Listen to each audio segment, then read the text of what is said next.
So as you can see, we have managed to, where have I put them?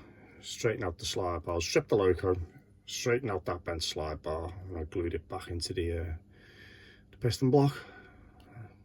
So now I'm going to try and feed the slides actually back into the slide bars. A little bit tricky, easy squeezers.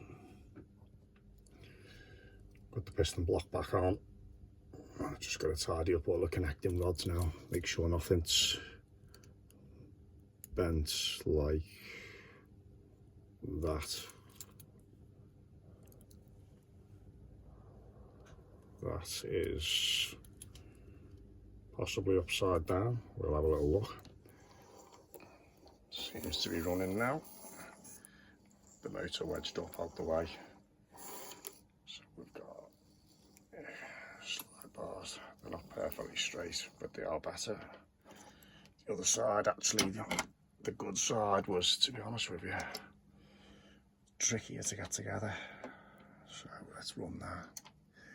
But now that's going. So the focus on that, slide bars are glued in and we've got it nice and smooth.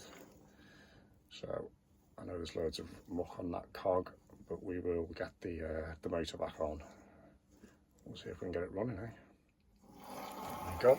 That's how you do it. I'll give it a little wash now.